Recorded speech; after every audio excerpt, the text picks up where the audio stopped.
Então, na aula de hoje a gente aprendeu como trabalhar com um sistema de triangulação laser, né? Na última aula a gente aprendeu como fazer a parte de calibração, né? Então a transformação homográfica, né, numa imagem, onde eu transformo um plano em outro plano, né?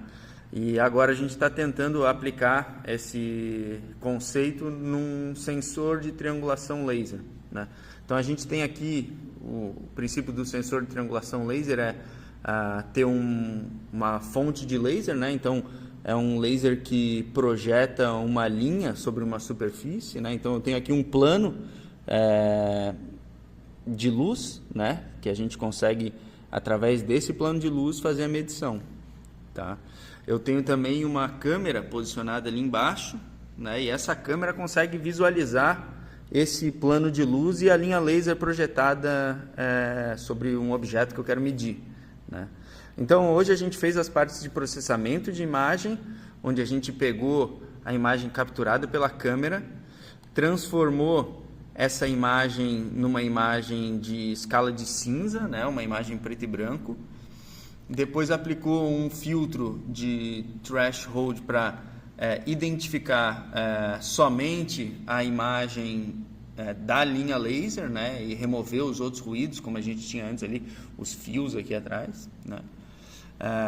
Depois disso, a gente transformou esse threshold com um filtro Kenny para encontrar linhas nessa imagem, né? Então a gente achou algumas linhas nessa imagem e escolheu as linhas que vão definir a linha laser ali. No caso, a gente poderia, por exemplo, definir a linha laser como sendo a linha mais de cima do filtro Kenny, ou a linha mais de baixo, ou uma média da altura desse filtro Kenny, né? Como se fosse aqui entre essas duas linhas, né? Então aqui a gente já tem a imagem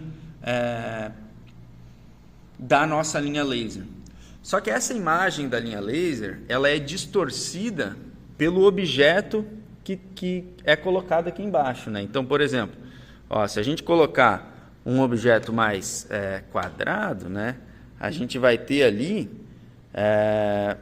uma imagem também quadrada nessa figura. Só que vocês podem imaginar que, por exemplo, a imagem observada pela câmera, ela é distorcida, ela representa sim a posição, a geometria da peça que a gente está medindo, mas ela é distorcida em função da posição que a câmera está. Então eu coloquei a câmera que eu estou filmando aqui numa posição bem parecida com a que a câmera está, e a gente observa a linha laser dessa forma, né? Observe que se eu alterar o ângulo da câmera, né, eu altero também a minha percepção dessa linha laser. Então, a linha laser, ela representa a geometria, mas nesse caso aqui, ela não é a geometria do objeto que eu quero medir, tá? A linha laser está distorcida em função da posição da câmera, tá? Então, o próximo passo que a gente vai fazer é utilizar uma calibração para transformar esse plano da linha laser, né, que a gente está observando com a câmera. A gente vai transformar esse plano num plano paralelo ao plano da imagem, né, com a matriz de transformação homográfica. Então a gente vai calibrar esse plano aqui para conseguir transformar então esses pontos, né, e criar uma possível medição. Na próxima aula a gente vai aplicar essa calibração nessa linha laser que a gente viu, que a gente conseguiu obter na aula de hoje. Então está aqui todo o nosso projetinho, né, com o computador, o projetor laser, né, o módulo laser e a webcam. Tá? E ali a nossa cena onde a gente vai capturar a imagem com a câmera.